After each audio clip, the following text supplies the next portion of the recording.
and on our YouTube channel, Transforming Lives One at a Time. Feel free to like, comment, share, and subscribe. You can also find us on TikTok and Instagram. Well, today we'll be speaking on the topic protecting our children. My guests today are representing the Children's Authority of Trinidad and Tobago. Miss Nicola Carrington graduated with Masters in Social Work program at the University of the West Indies and has 14 years of work experience in social services and has the passion for helping persons in vulnerable positions. She's currently team lead at the Children's Authority of Trinidad and Tobago, Department of Child and Family Reintegration Services, Tobago. Secondly, we have Miss Shernell Gill, who graduated with Masters in Counseling Psychology with emphasis on trauma and crisis intervention. Possessing 10 years of work experience within the social services field, Ms. Gill is an advocate for family support and development. She's also team lead at the Children's Authority Tobago operations. Ladies, welcome, and it's a pleasure having you today on the program. Thank you. It's a pleasure being here. Same here. Yes, well, just before we get into it, we know that the big Easter weekend is coming up, so let us know, what are your plans? Buku goat race, the beach, what? Well, no plans for me like that. No such fun for me. I'm just going to be relaxing a bit and, of course, taking in some church activities. Wow. Same on my end. Really? Relaxation and, just calming down the body. Yes, well, I guess you have to take it when you can get it. Yes. Yes, well, ladies, we're going to get right into it today. Ms. Gill, can you explain the role of the Children's Authority as it relates to the protection of children in Trinidad and Tobago? Thank you for that question, Diane. So, the Children's Authority, we are a specialized agency and we deal with the care and protection of children in Trinidad and Tobago. And our focus is on those children who come to our attention with abuse issues. And so once those abuse cases are reported to us, we would focus on those, as well as children who have are considered to be imminent danger. And of course, once those children come to us, we would want to have a place of safety for those children. So it kind of moves us into the functions that we kind of do at Children's Authority. And one of those functions, definitely starting with those children coming to our attention, will be our registry department, then triaging those cases to the relevant departments. And so, for example, it will go directly to our investigation and intervention department, who would then conduct that psychosocial investigation as it concerns the issues that have been challenging with the child or children, because sometimes we have sibling groups coming to our attention. Right. And also we work on monitoring community residences. So that's a big thing that the authority do. We monitor community residences and we go out there and we advocate for the rights of children. We also would raise awareness. So issues about, like we're here today, we're raising awareness about protecting children. Yes. So that is a big part of what we do as an authority. So we ensure that we're out there in the communities highlighting the needs of children and ensuring that persons are aware of the different regulations out there, aware of different things, different steps that they can take to ensure that the best need of children is met. Right, because as you spoke about that, the first thought that came to my mind is an educational drive, or should I say a continuous educational drive. How has the authority been advocating in that way? Okay, so I just want to plug in there. And so in terms of this being April, this is Child Month for us. And so we are bringing awareness through a number of sensitizations, through school sensitizations. And even though school is closed, we would have made arrangements so that when school reopens, we have those opportunities to go in, to share with PTAs, to share with school staff, because those are the persons that we work with in terms of our stakeholders. And of course, partnering with other stakeholders to have booths. We have workshops as well, where we are part of those things, being able to sensitize the community in terms of what we do and why we are here. Yes. Understood. Well, let's talk legislation. What are the pieces of legislation that governs the Children's Authority in Trinidad and Tobago? So actually it's a combination of 11 key pieces of legislation that we really gives us the legal remit to complete our daily operations. So these pieces of legislations are, we have legislation for community residences, that would be children home. We have for the rehabilitation center, adoption, foster care.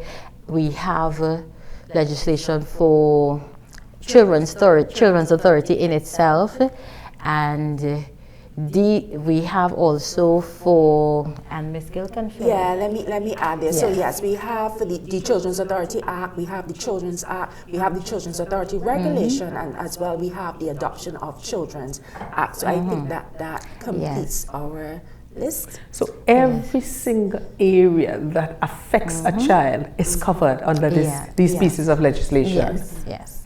And the thing about these legislation is they didn't just put one legislation in place and just left it like that. They would have been amended over the years. So where they would have observed changes in society and changes in the pattern in which the actions are taking place or the response by the public. So sometimes the fine would have been increased, sometimes the jail time would have been increased, sometimes the resources available to parents, to different persons in the community would have increased in, as guided by the legislation. So the legislation, they basically over the years they adapt and they change, and that is in keeping with the best interest of the child, because what I'm seeing is they are not static. The first one we had was from like 2012. I think that was the first children bill, and the most recent one we would have.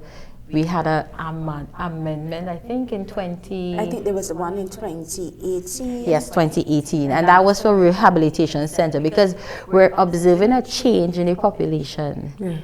So obviously the legislation has changed, and now we're able to address all of the emerging concerns as relates to children in society. Right. Well, it's very important to keep on top of things, because as we evolve, as things change, and of course with the advent of social media, we have new things coming into play, and we'll talk a bit about social media a little later on in the program. But it is very commendable to know that as things change, the legislation is being amended to be able to effectively deal with the situations that are now coming up.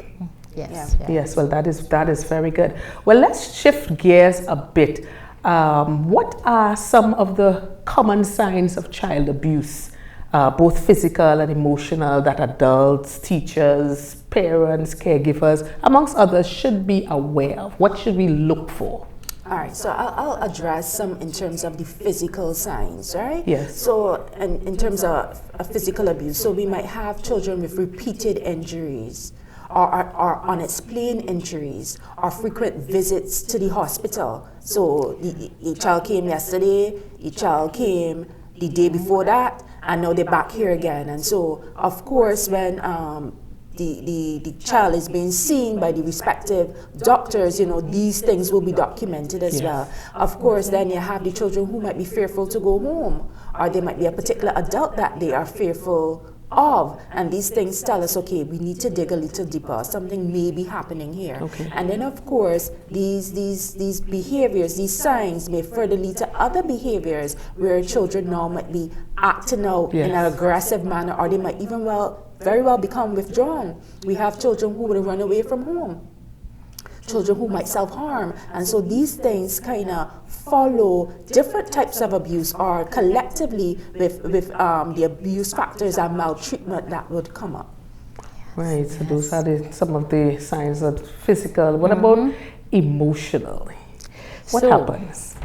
Emotional abuse. So many a times when persons experience emotional abuse, what you will observe with the children, they have a sense of low self-esteem. They feel rejected, they feel, very low. So sometimes you see the children displaying anxiety and depression, and many a times they are not really reaching out to anyone. So as Ms. Gill would have mentioned, sometimes they engage in some maladaptive behavior, so they start self-harm. Sometimes they would also express with extreme forms of aggression also. So yes, they're being emotionally abused, and persons say some persons will look at it and say, hey, well, the person are getting hit or different things like that. But once the brain of the child is affected, it stays on with them forever. So it affects how they see themselves in their day-to-day interactions with everyone else. It interferes how they see themselves in the future and what they attribute,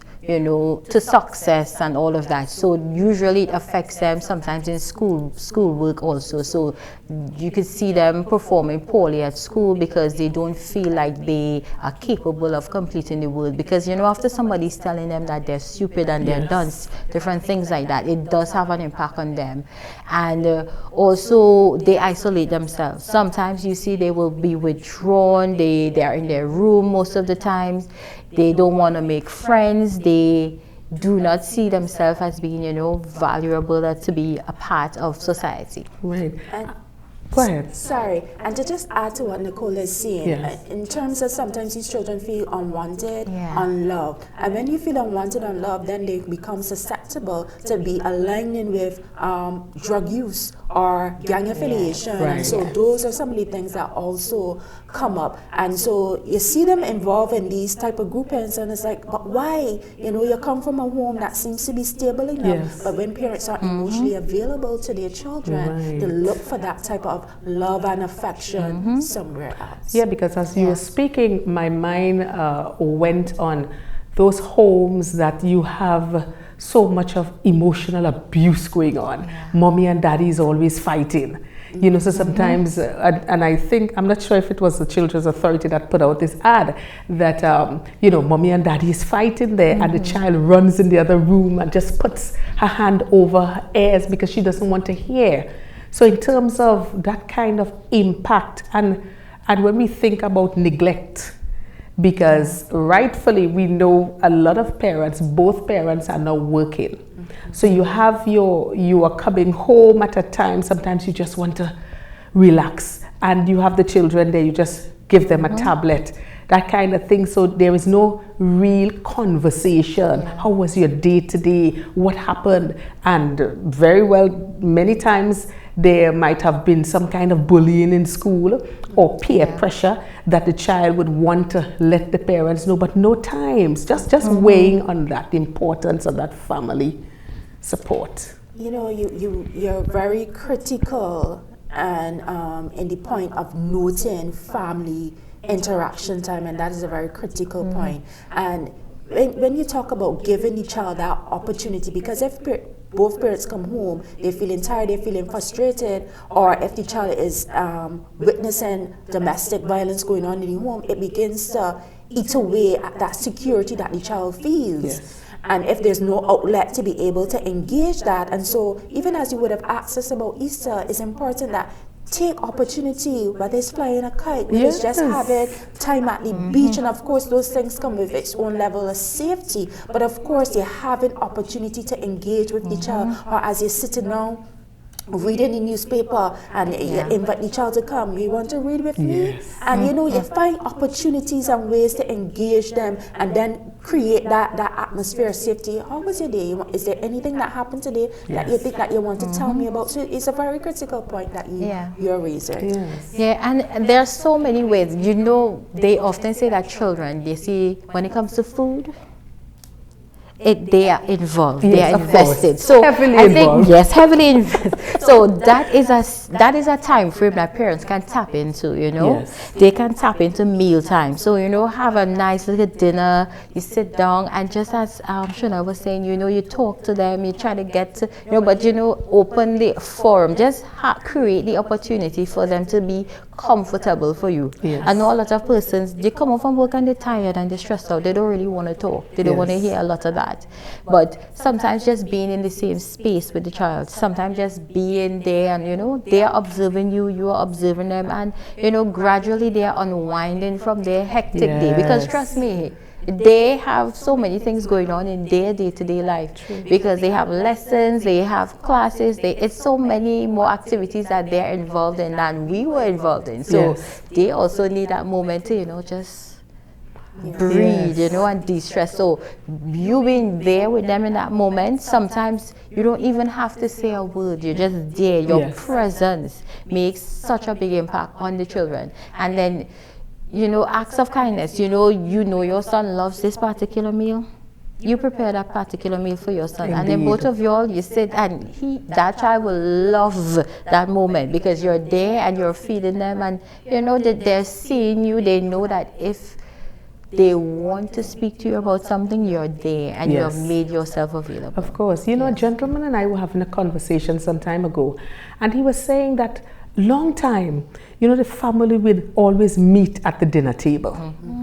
And with that, you would be talking about, well, what happened today? What transpired at work today? What transpired at school today? Who said what? That kind of thing. So you looked forward as a family, you looked forward for that kind of time that you get to share with your loved ones. And even as we're talking about protecting our children, when we create environments like that around the dinner table, we are actually protecting their mental health, their emotional health.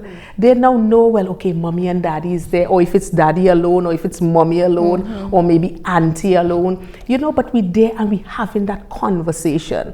So you find when something happens, it is easy for them to come and tell you because you have that kind of synergy already taking place.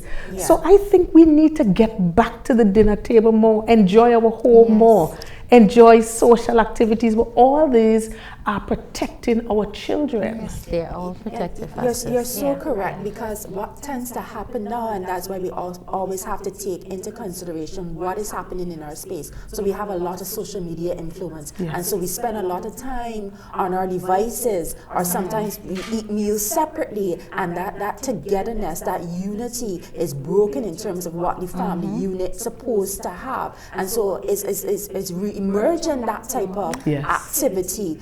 Let's put on our phones for the next hour and a half, next 2 hours. Let's create time. Let's have family picnics. Let's have family moonlight watching. Let's have family time for movies. What are we choosing? Let the children cater it this round, and then the parents cater it the other round. But we have to find time to fit it in, because amongst parents juggling 2 jobs sometimes to be able to make ends meet, or the different activities to children, and we have to create time for the things that become priority, and of course that's care and protection of our children. Of course, well said, well said. We need to get back into these kind of values, because many times when you look in children protection, everything starts from the home.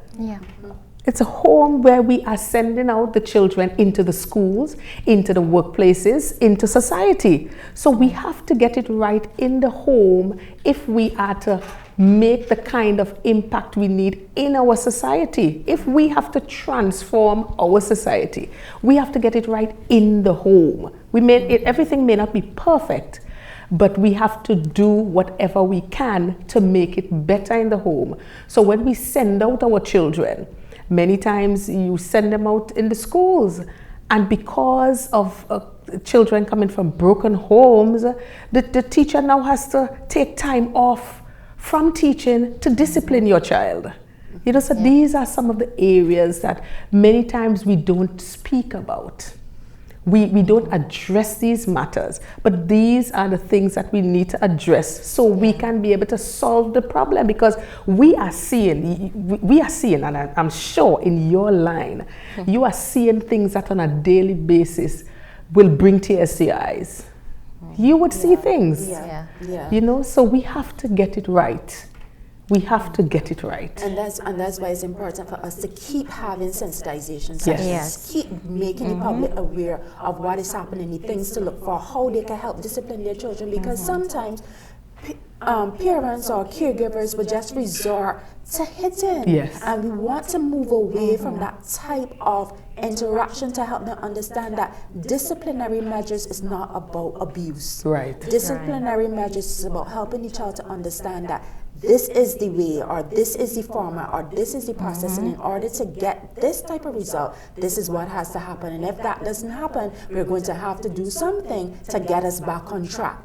And so when we do those things, it becomes easier in the classrooms for the teachers. It becomes easier in the homes for the parents. Yes. Being able to have those different types of measures put in place, and that it would bring us to one of the interventions that we speak about in terms of parenting support and parenting programs that help train parents and help to add to the skills that they may have, or help to develop skills that they may not have. But I know you would touch on that. Yes, definitely. But at this time, we're going to stick a pin right there, and we're going to take a short break, and we'll be right back. You're viewing Transforming Lives One at a Time. Stay with us. If you're wondering where to find top-tier quality tiles and products to refurbish or renovate your wall, floor, or pool, well, your worry is over. Come to D-Cell's Tile and Ceiling Center, Store Bay Local Road, opposite the Bonnecourt Primary School, Tobago, where you will find porcelain, mosaic, and ceramic tiles of the highest quality guaranteed. D-Cell's Tile and Ceiling Center also stocks thinset, grout, tile cutters, and yes, windows. Plus, a friendly smile and service that's second to none awaits you. So forget the hassle and get all the quality tiles you need right here in Tobago at D-Cell's Tile and Ceiling Center. Call us today at 460-8802, 639-8281. Opens Monday to Saturday from 9 a.m. Do you need electrical and plumbing supplies from construction to finish? Then check out Voodoo's Enterprises Limited, Milford Road, Canaan, Tobago. Get LED bulbs and fixtures, septic tanks, water pumps, laminate flooring, press-cut power tools, and so much more. Open Monday to Saturday from 8 a.m. Call 280-2050 or 660-4970. Voodoo's Enterprises Limited. Welcome back to the program. Today we are speaking about protection for our children. And just before the break, we got in just a little bit about the importance of the roles for parents, and just how important their roles are as they guide our children along the path. So let's just continue on that. Okay. So the key thing about parenting is this, and I know we would have mentioned this in the little break. Parenting is something that, we only have 9 months to prepare. And within that 9 months, what you see is mostly the body preparing itself mentally. But I mean, when the baby comes out, it's not going to stay a baby forever. Right. So I believe a lot as we go along the way, we are supposed to receive, ongoing training, ongoing exposure to the different developmental stages that the children will be going through. So I know at the Division of Health, Wellness and Social Protection, there are parenting courses that they offer for persons who may need that type of intervention. And during those interventions, they would just give you key skills, techniques that you could use as a parent when it comes to communicating better with the children, when it comes to disciplining a child, and just connecting parents to resources. Because many times we see parents in situations where they lash out when they are frustrated. Yes. Sometimes you will see a parent discipline a child, and it's not because of the behavior in itself, but because how the behavior made them feel in the moment. Right. So you would see a parent, okay, this child embarrassed me, and I am feeling embarrassed, yes, and I don't know how to deal with this feeling of embarrassment. So I am now going to embarrass this child. Yes. By, causing some sort of pain. So many a times I remember my mom used to tell me, the licks hurt her more than it hurt me, because it's like, she feels like it. And to me, but I thought about it, I used to ponder about it, and I ponder about it. And then we had so many conversations as I got older, and yes, it was like this. We got to the point where it was like, in the moment, the licks is not addressing the behavior. Right. It's the emotions and the feelings that the parents is feeling towards the behavior that the child would have displayed. So they're acting out in the only way or the best way that they know how to. Yes. And this is why training and parenting training is necessary, because persons within that moment, learning how to control the emotions, learning how to respond when you're upset, you're yes, angry, instead of slapping the child, you could think, you breathe, you take deep take breaths, a breath, and you come up with solutions. And a lot of some parents is like in the moment you are so frustrated, you are so caught up in emotions, you are not thinking about the solution, you are not thinking about, okay, what would ensure that, you know, what's causing the child to behave this way In the first place. yeah, what's causing the child to behave this way? This child is crying. Why is the child crying? And sometimes you beat a child tell the child to be quiet. Yes. And that in itself is madness, don't you think? So ideally in cases like those, training and, you know, trying to get the parents to understand the different reasons why children will behave a certain way. And then you have to look at your child as a unique individual, not comparing this child to the other. Yeah, you know, you're looking at your child and you observe like, hey, this is the child that God has blessed me with. So these are some of the behaviors. These are and it's nothing wrong with saying that, hey, I need help. Yeah. And reaching out to someone to receive the help that you need so that you can improve upon your parenting skills. Yeah, and I just want to add to what Nicola is saying there, because a lot of the time, sometimes parents will be storing up. And so when something happened, they don't address the issue. I'm waiting on you. Yes. I will deal with you. Your lick's banking up. It banking and something else coming. If you forget, you ain't doing anything, you're not addressing the issue, and so the behavior escalating and escalating, and when it gets to a point where it's like you're out of hand now, you're overdoing it now, it's all right, I will deal with you, and at that point, that's when the level of abuse takes over, because now you are in your mind, quote unquote, disciplining this child for all the things that have been going on. And is that the right approach? Should we address the issues while they happen, or should we wait till they amount? And so when Nicola made the point of getting that help for ourselves, and as Nicola mentioned, our one of our key stakeholders and partners at the Division of Health, Wellness and Social Protection, we also refer parents to be able to get that type of individual counseling and support that is necessary to help them even deal with their own histories of trauma. Because sometimes we have parents that are disciplining from what they know. My mommy used to beat me and I ain't died yet. Right. Somebody else might have a similar experience and then translate that different in their parenting. So licks is far removed because of their experiences. And so that's why, as Nicola mentioned, it's important as we go through the different developmental stages of the child to look at the alternatives and the better ways to treat with the children. And of course, parents and children getting the type of intervention that is needed. Yes, and I'm thinking in terms of, you know, sometimes you have parents lashing out at children literally because, let's say, mommy and daddy, they are no longer in a relationship. And this child now reminds mommy of daddy. So every time the child does something, sometimes it could be something so insignificant, but they take the opportunity because they're not actually trying to correct the child, you know, but they're actually lashing out at the father. But the only person they can do it through is the child. And I think that is, well, I'm not a professional in this area, but I mean, when we have a situation like that, then we have a problem. Yes. Then we definitely have a problem.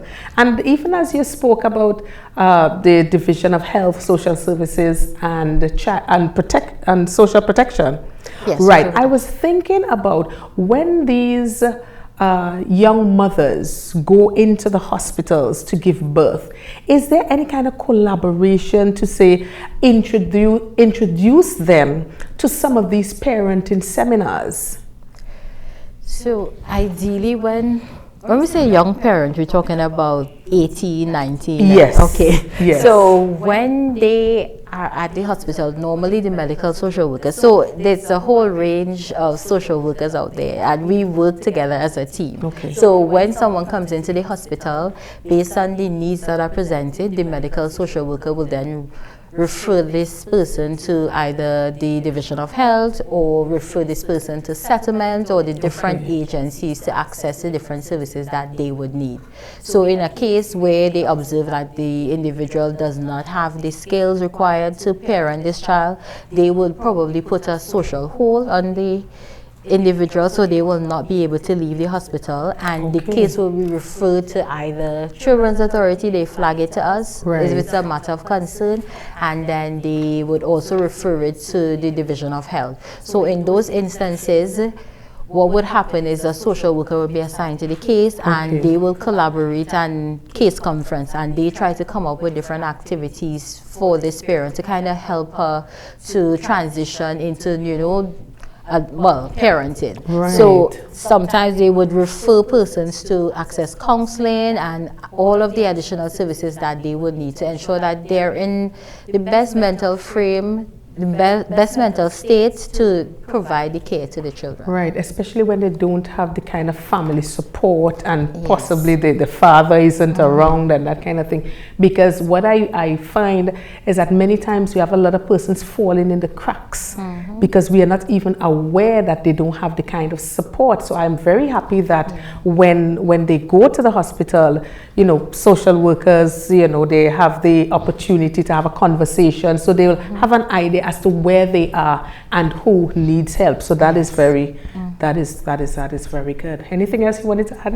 No, I just wanted to comment that first step is also a very important step, because sometimes it could end right there, you know, in terms of them getting the support and onboarding that support, running with that level of support and understanding and skills. The issue is resolved. The parent or whoever that person is learns to develop certain skills, and as they go along, they reach out for further support, and so they have a support system that helps them to now raise this child. And so we will see less instances of concern when it comes to abuse or neglect or any type of lack of supervision. So when they have that type of support, it removes those type of issues from the onset, as opposed to those, as you say, may have slipped through the cracks now, who don't have that support and might end up going through the different channels, the different agencies to receive that level of support.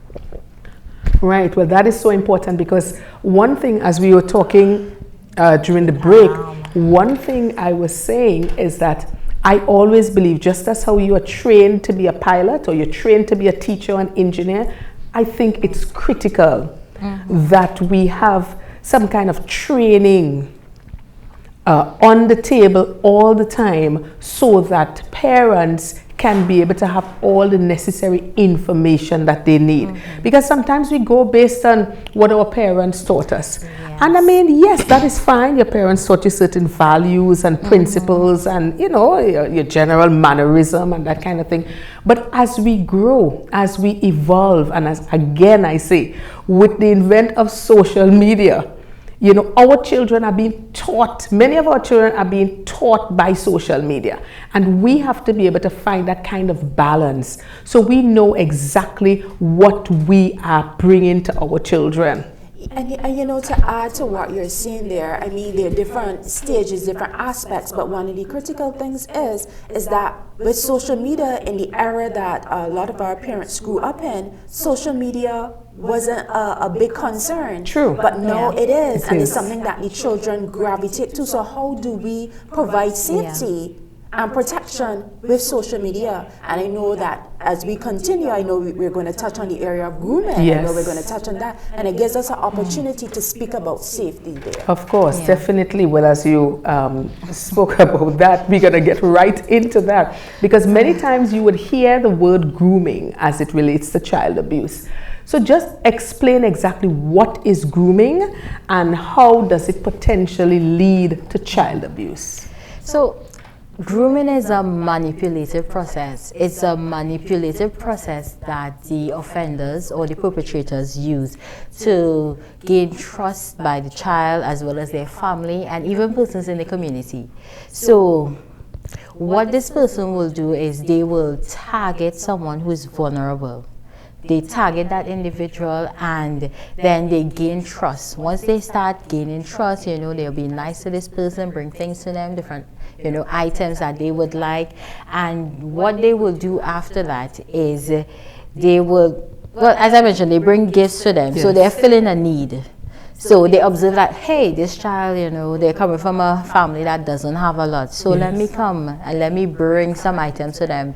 Mommy may need help with books, you know, they come and they sponsor books, they sponsor book bags, they bring meals, not just for the child, they bring for the entire family, you know. So they find a way to gain trust, but they only do it with an intent to engage in sexual activities in the future with the child.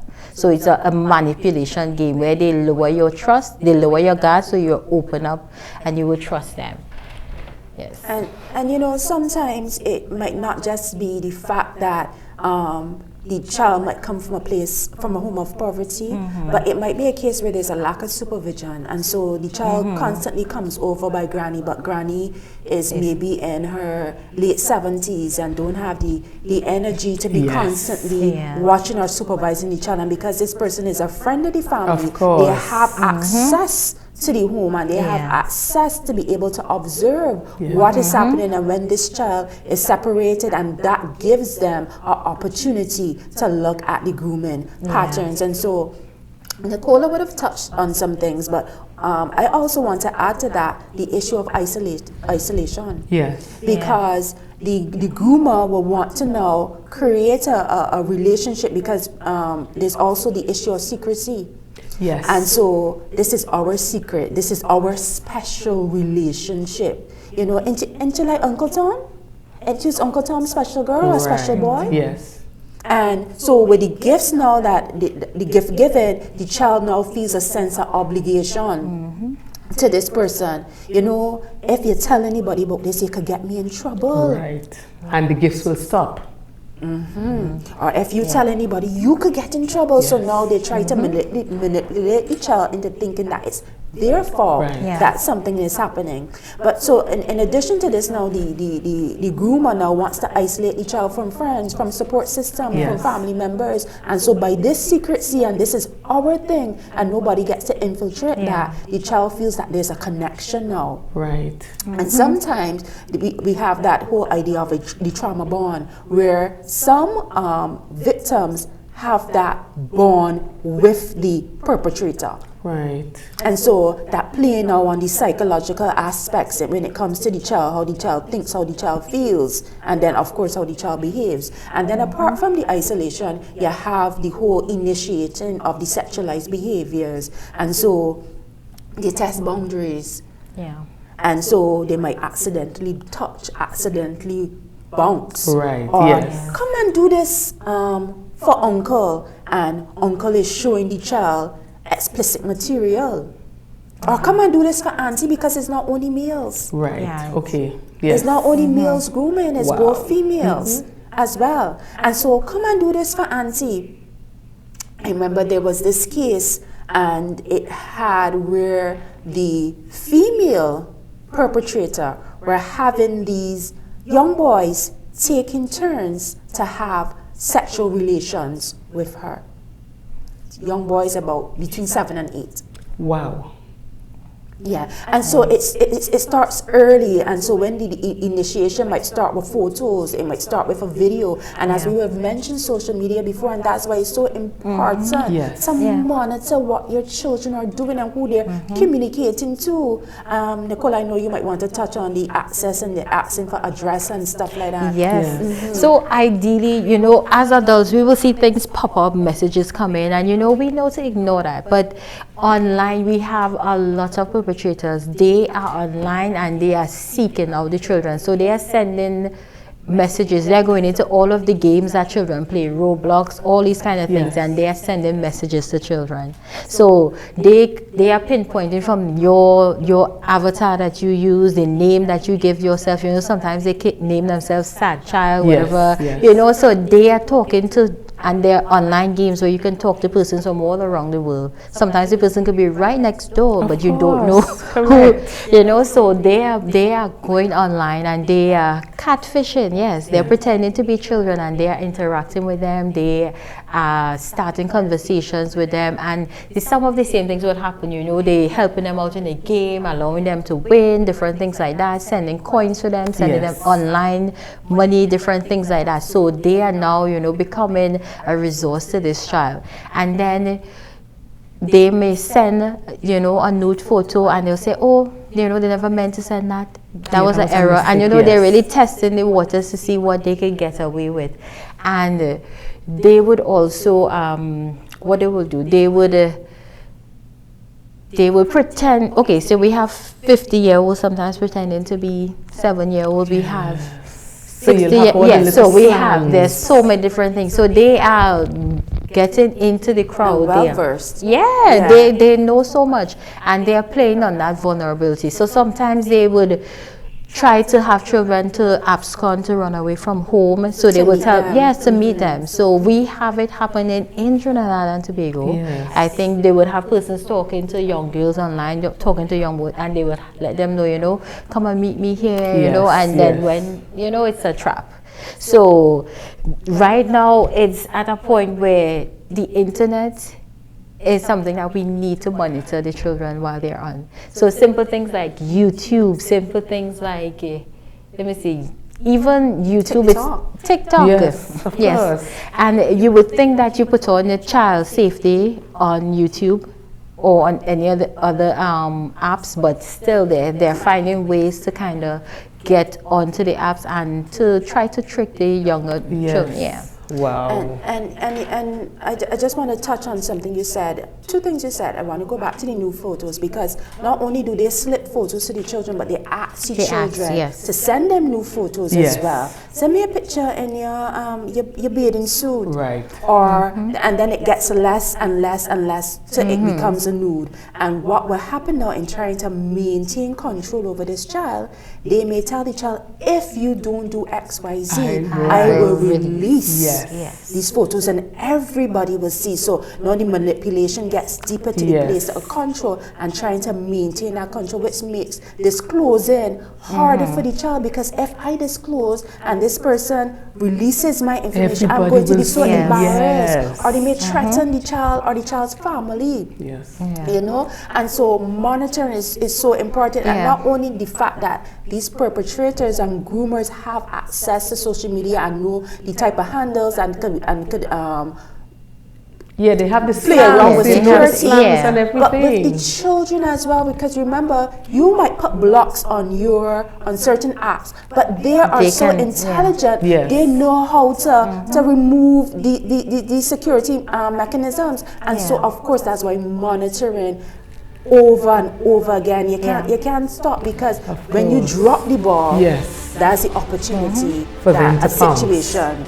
Wow. And you know, let's just take let's just I know it's going really, really interesting, but we got to take a break and we'll come back with more. Stay with us.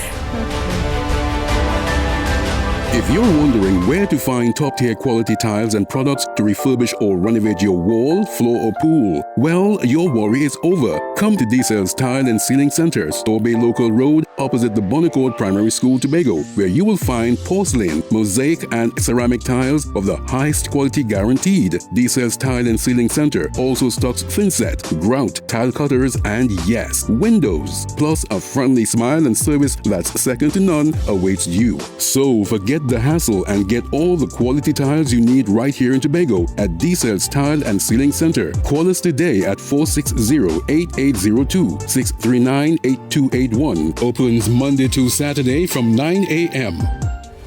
Do you need electrical and plumbing supplies from construction to finish? Then check out Voodoo's Enterprises Limited, Milford Road, Canaan, Tobago. Get LED bulbs and fixtures, septic tanks, water pumps, laminate flooring, press cut power tools, and so much more. Open Monday to Saturday from 8 a.m. Call 280-2050 or 660-4970. Voodoo's Enterprises Limited. Welcome back to the program, viewers. Our topic for today is protecting our children as we continue the conversation in part 1 of this 2-part series. Well, ladies, for the average person viewing today and to give a bit of clarity, I would like you to walk us through the steps that should be taken when someone suspects that a child is being abused or neglected. What should they do?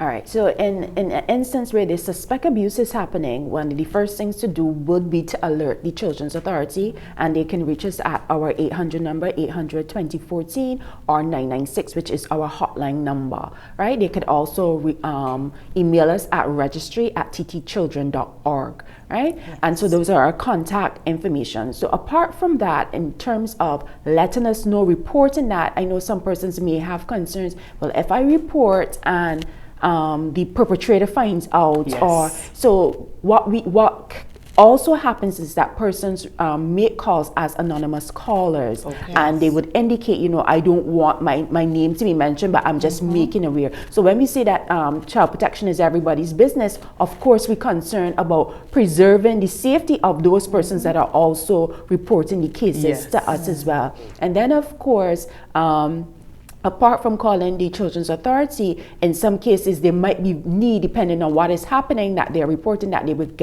also get in contact with the police service as well. And then of course we want to take into consideration the safety of the child, yes. in terms of the placement, because depending on what is happening, it might be a case where we need to have emergency placement for that child in the interim while the investigation continues.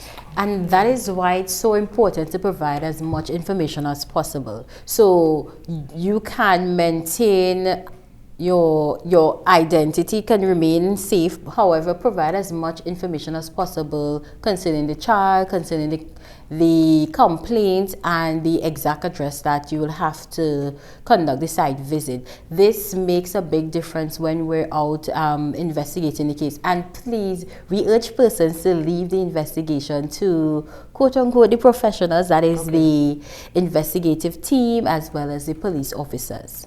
And it's for their safety as well as the safety of the children. Right, yes. Because many times you would find persons, I am aware that this child is being neglected. Sometimes the mommy or the daddy goes away and leave the child unattended for a number of hours and that kind of thing. But then there is this fear that if I do that, they would lash out at me as providing the police with this kind of information, which will now become detrimental to myself and my family. You know, so I am really happy that you clarified that, yes. and that persons can actually call without sharing their personal information, yes. but you just want to get the information so the child or children can be brought to safety. Yes. Well, that is wonderful. I wanted to also give us an idea as to what are some of the interventions that are currently in place to safeguard children from abuse and neglect in our country. Okay, so there's so many things that we collaborate and work together with other agencies to do. But some of the key interventions, they would include counseling, psychology, and we refer to other agencies. So it's never CA, Children's Authority, in this on our own. We collaborate with other agencies and we ensure that the best interest of the child is put forward. So we refer to counseling, we refer to other social services agencies for housing assistance, we would refer to other agencies for food support, and that would be for some of the parents.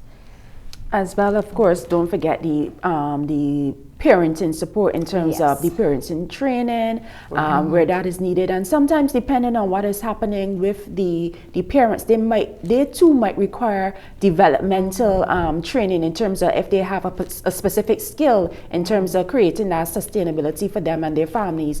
Of course, if there are incidents of domestic violence involved, Nicola spoke about referrals, so we might want to share information with the parent to be able to get the type of support that will be required for them as well. When we speak about interventions, it's not just the referrals and the different stakeholders that we partner with, but we also encourage that open communication with the parent and with the children, because that is what we want to restore. Oftentimes, especially with children, especially when we spoke about grooming, sometimes because of the secrecy, the children aren't able to disclose with their parents. So when we encourage that level of open communication where children can feel safe and comfortable to come and share with mommy or to share with daddy, oftentimes they hear too much. Well, I was scared to tell you. I wasn't sure what you would do, or somebody told me if I said something, they would hurt me or they would hurt you, and so the child now becomes this quote unquote protector of the family. So we also encourage that level of open communication. Yes, and Shernell, we also, one of the intervention is public awareness. So we work with the family, but we also try to spread the information out in the community.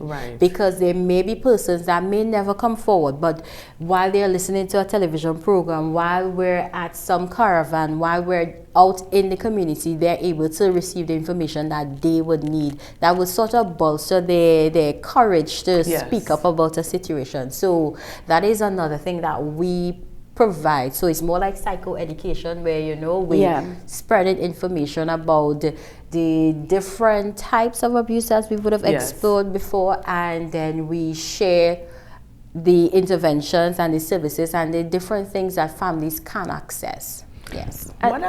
Sorry, I was also just going to plug in there that we also have programs like the ones that we are having right now in terms of that's another way that we sensitize in terms of what we are doing. And of course, again, plugging in that this is Child Month and we are just really out here trying to spread what we do. What I'm hearing is there is hope. Yes. And that is what this program is about, transforming lives one at a time. It's about seeking out solutions to the many issues that we will face from time to time.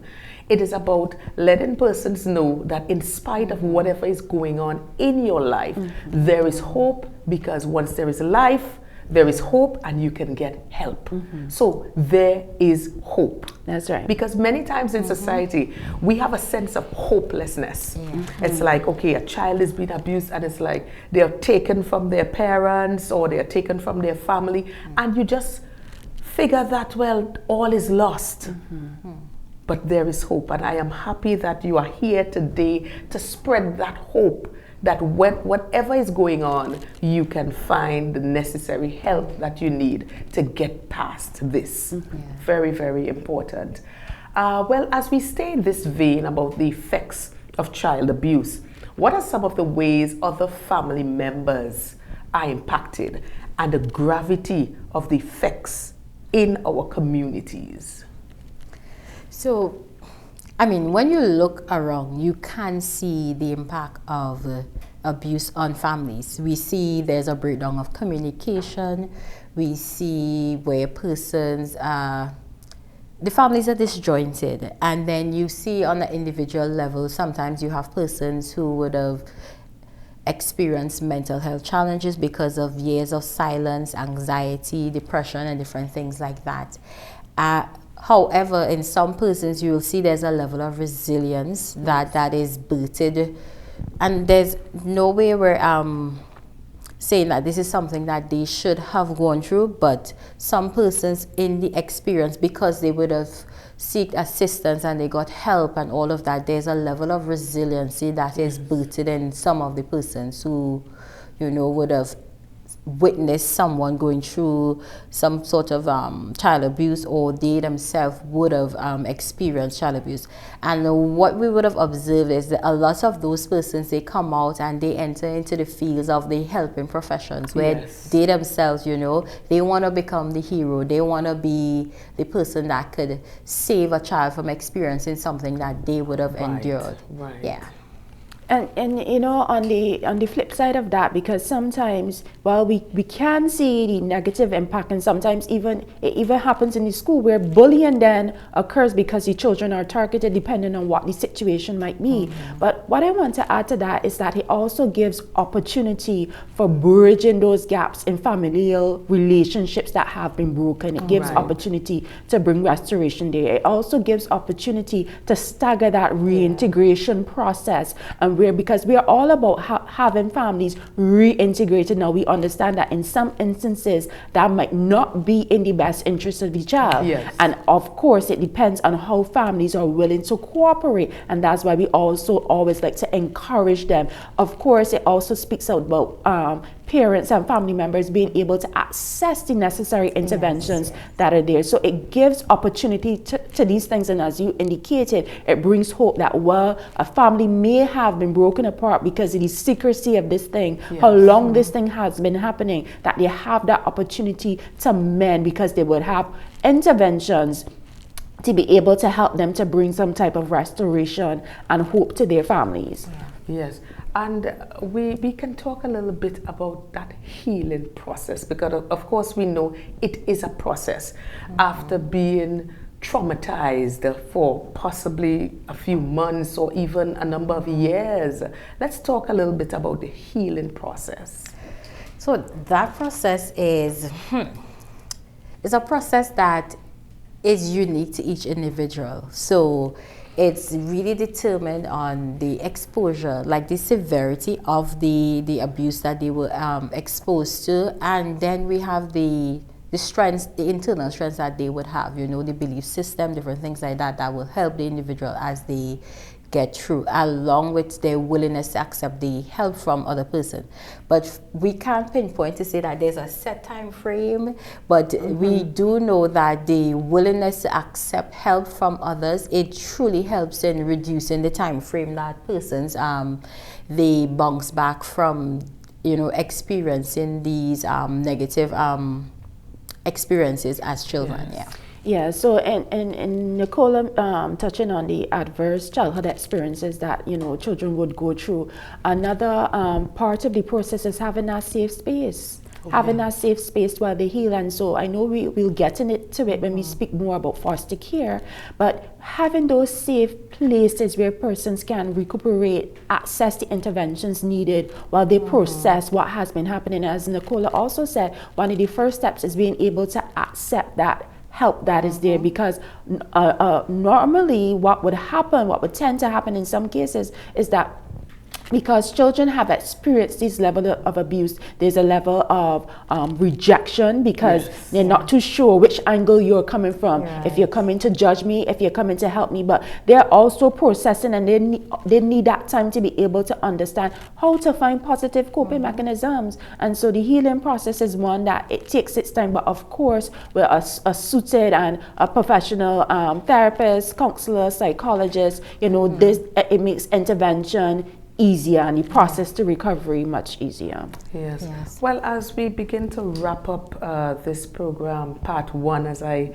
indicated, what is one key takeaway you would like to resonate with our viewers? Well, I would want to share, and I know my colleague will agree with me, child protection is everyone's business. So it's not just about the social workers, it's not just about the doctors, it's about everyone in the community. So you see something, you speak up, you highlight it to the Children's Authority and the police officers. Many a times persons will say, well, that's not my business. But no, child protection is everyone's business. And as a community on this small little island of Tobago, we have to work together as a team to ensure that we promote the protection of our children. And so I definitely endorse what my colleague is saying, and I just want us to plug here that, you know, sometimes when persons make the comments that, you know, it's not my business, when it happens in schools in terms of children who are abused, they might be in schools and they bullying might be occurring, and so therefore your child that has nothing to do with what is happening is now being bullied or vice versa. And so when we say it's not our business, just remember that it could reach home, it could come close. It doesn't have to, but it can. So we always encourage everyone, you know, that child protection is indeed everybody's business. Well, indeed, and I totally concur that child protection is everyone's business. Well, viewers, this is where we leave it today for part one of Protecting Our Children. I want to take the opportunity to thank my two guests today, team leads at the Children's Authority of Trinidad and Tobago, operating in Tobago, Miss Nicola Carrington and Miss Shernell Gill. It was a pleasure having you both today. Well, this is how we bring the curtains down on part one of this two-part series, Protecting Our Children. Ensure to join us next week for part 2 as we speak about the Children's Authority and how they can foster greater partnerships with other stakeholders. We are going to touch on adoption, foster care, and so much more. I am your host, Deanne, and as usual, I leave you with the definition of transformation, which is an internal shift that brings us into alignment with our fullest potential. Hey, we've got this. See you next time.